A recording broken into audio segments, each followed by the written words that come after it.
Market లో invest చేసి మీ డబ్బులు డబుల్ చేసుకోవాలనుకుంటున్నారా? సుందరరామిరెడ్డి గారి సెమినార్ కి అటెండ్ అవ్వండి.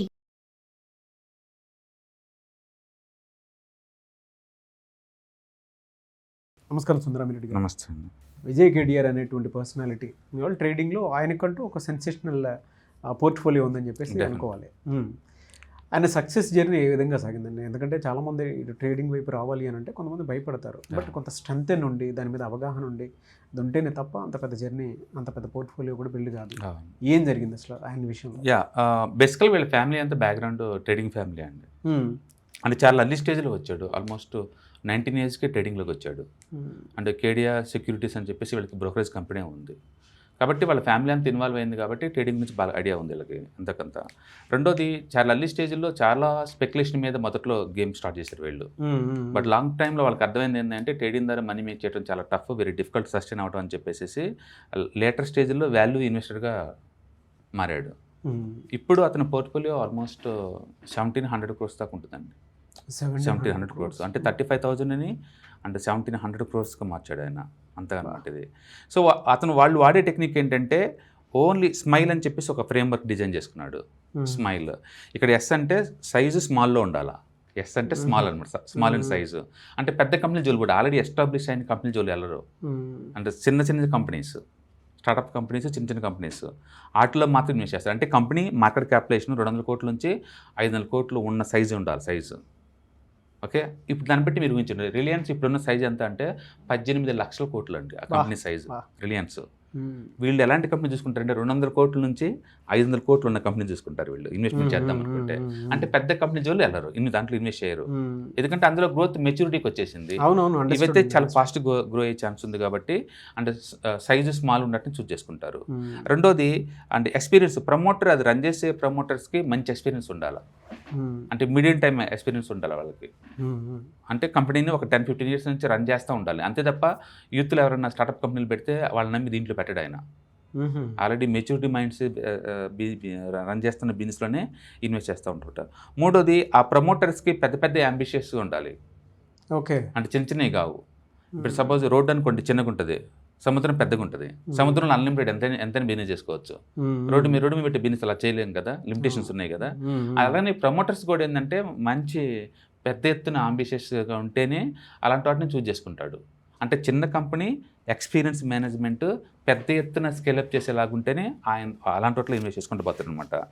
అండ్ మార్కెట్ సైజ్ చాలా పెద్దగా ఉండాలి, అలాంటి వాటిలో చూసి మాత్రం ఇన్వెస్ట్ చేస్తాడు. దాన్ని మన స్మైల్ ఫ్రేమ్వర్క్ అంటారు. అంటే పెద్ద స్కోప్ ఉన్న చోట ఉన్న చిన్న బిజినెస్లో ఇన్వెస్ట్ చేస్తారనమాట. చేసి దాన్ని స్కేల్ అంటే వాళ్ళకి వర్క్ అంటే ఆ టైంకి అది వర్కౌట్. ఎక్కువసార్లు మనం ఏమవుతాం అనుకుంటే ఇప్పుడు 1990లో వర్కౌట్ అయిన స్ట్రాటజీ 2000లో వర్కౌట్ అవ్వదు, 2000లో వర్కౌట్ అయిన 25లో వర్కౌట్ అవ్వదు. ఎందుకంటే నిరంతరం మార్కెట్ డైనమిక్గా మూవ్ అవుతూ ఉంటుంది.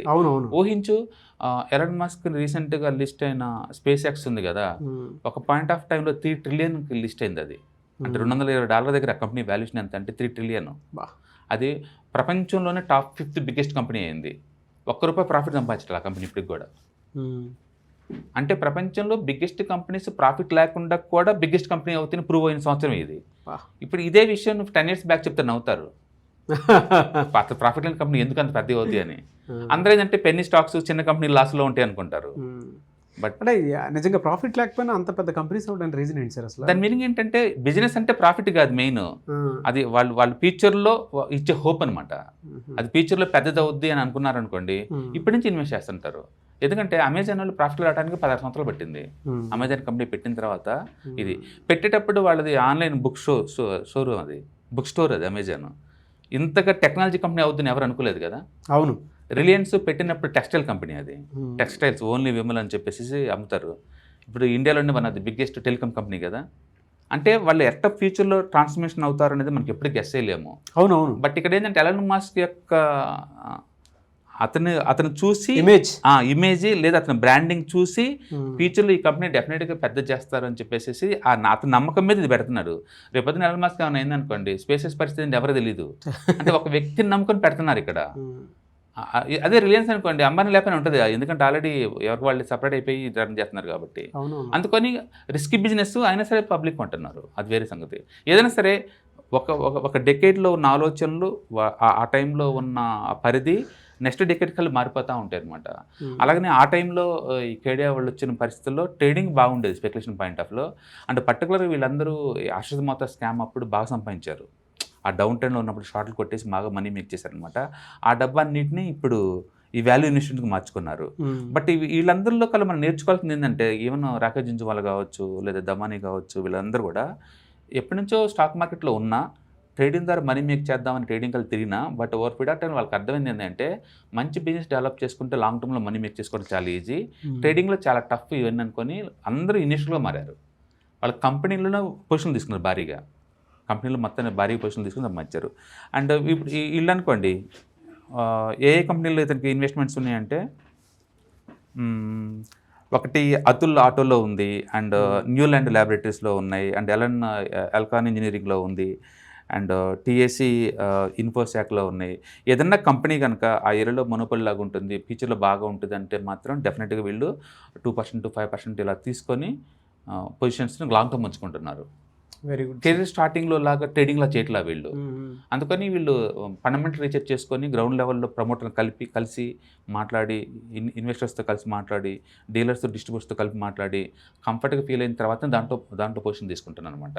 ఏదైనా సరే స్టాక్ మార్కెట్ ఇన్వెస్ట్మెంట్ని కూడా ఒక బిజినెస్ లాగా చేయొచ్చు అని ప్రూవ్ చేస్తున్నారు వీళ్ళు. స్టాక్ మార్కెట్ ఇన్వెస్ట్మెంట్స్ని అంటే సపరేట్గా బిజినెస్లో పెట్టుకోవద్దు. ఒరిజినల్గా ఫిజికల్ బిజినెస్ పెడితే ప్రాబ్లం ఏంటంటే, నువ్వు 24 గంటలు దానికి డెడికేట్ చేయాలి, టోటల్ ఫ్యామిలీ ఇన్వాల్వ్ అవ్వాలి, ఏ మీటింగ్స్ తోటి బయటపడటం కుదరదు, అంటే పర్సనల్ లైఫ్ అంతా సాక్రిఫైస్ చేయాలి. అదే స్టాక్ మార్కెట్లో ఇన్వెస్ట్మెంట్స్ని బిజినెస్ లాగా అనుకోండి, మీ ఇష్టం ఎప్పుడు కావాలంటే అప్పుడు హాలిడే తీసుకోవచ్చు, మీది గ్రోత్ అవుతూనే ఉంటుంది. పైగా నెక్స్ట్ తర్వాత ఇటు మెయింటైన్ చేయడం చాలా ఈజీ అనమాట. ఇది ఒక రకమైన ఫ్రేమ్ వర్క్ అనమాట.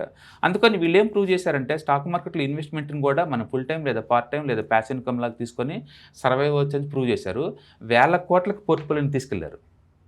చిన్న అమౌంట్ నుంచి 35,000 రూపాయల నుంచి లక్షల కోట్లకు తీసుకెళ్తానికి ప్లాన్ చేస్తున్నారు వీళ్ళు. And wonderful personality. And Kedia securities నుంచి చాలా పాపులర్ అనమాట. అండ్ ఫ్రీక్వెన్సీగా ఇంట్రెస్ట్ చేస్తుంటాడు వాల్యూ ఇన్వెస్ట్మెంట్ గురించి, చాలా బాగుంటుంది, it's worth. Very good information. Right, thank you sir. Hi, one day class room ఎన్విరాన్మెంట్లో ఆఫ్లైన్ వెబినార్ జరగబోతుంది. అండ్ ఇంట్రెస్ట్ ఉన్న పార్టిసిపెంట్స్ ఈ కింద స్కూల్ అవుతున్న నెంబర్కి రింగ్ చేసుకొని సీట్ బుక్ చేసుకోండి. దీంట్లో ETFs, index funds and mutual funds మీద completely and hand folding experience మీకు ప్రొవైడ్ చేయబడుతుంది.